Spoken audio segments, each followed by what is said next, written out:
বাজার পরিস্থিতি নিয়ে বিস্তারিত জানাতে কুমিল্লা ও নোয়াখালী থেকে সরাসরি যুক্ত হচ্ছেন সহকর্মী সুমন কবির ও মাওলা সুজন। শুরুতেই চলে যাচ্ছে কুমিল্লায়, সেখানে রয়েছেন সহকর্মী সুমন। সুমন, আজকের বাজার পরিস্থিতি বিস্তারিত জানাবেন।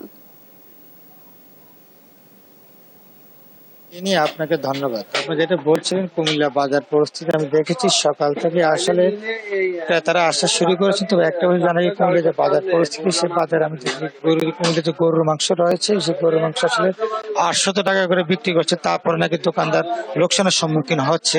আসলে সবকিছু মিলিয়ে বলে যে কুমিল্লা বাজারে আমি দেখেছি মাছের দামে অস্থিরতা রয়েছে।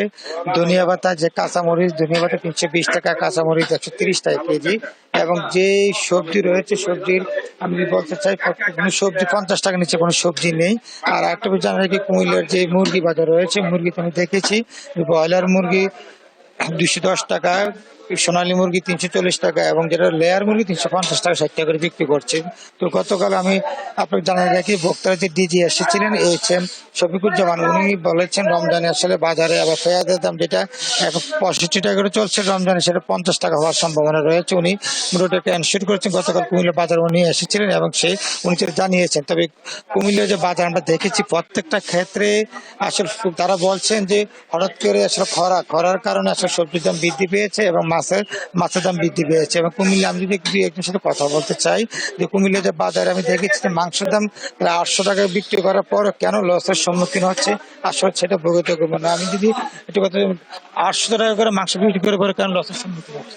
জি, 800 টাকা করে বেচতে তো ভাই টিয়া মিলতে না ভাই, কিন্তু গরুর দাম ভাই আমরা কই যেতাম কন্যারা। আজ গরু সস্তা থাকতো আমরা সস্তা দিয়ে আনতাম, সস্তা বেচতাম ভাই। গরুর গোস্তরও দাম ভাই, খাদ্যরও দাম ভাই, মানছি গরু হাস্তা বেচছে উনি আমার কাছে। যেটা বলছিলেন কুমিল্লা বাজার পরিস্থিতি আমরা দেখেছি প্রত্যেকটি বাজারে আসলে ভোক্তার অধিকারের যে কর্মকর্তা রয়েছে তারা জনবল সংকটের কারণে তারা মনিটরিং করতে পারছে না। আসলে কুমিল্লা থেকে ছিল এই ছিল।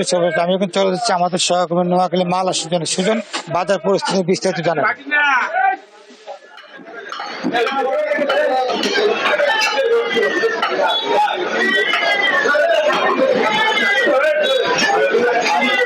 সুমন, আপনাকে ধন্যবাদ।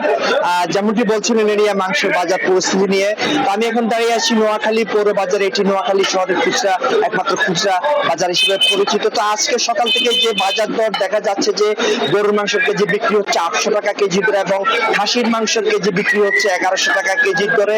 তো আমার সাথে কিছু ক্রেতার সাথে কথা হয়েছে, তারা জানিয়েছেন যে আসলে 800 টাকা কেজি গরুর মাংস অথবা 1100 টাকা কেজি দরে খাসির মাংস কেনাটা তাদের পক্ষে একটা অসম্ভব হয়ে দাঁড়িয়েছে। বিশেষ করে নিম্নবিত্ত এবং মধ্যবিত্ত ফ্যামিলির অনেক ক্রেতা জানিয়েছেন যে তাদের যে সীমিত আয় রয়েছে, আয়ের সাথে সঙ্গতি রেখে তাদেরকে গরুর মাংস অথবা খাসির মাংস কিনাটা তাদের এখন একটা বিলাসিতা হয়ে দাঁড়িয়েছে।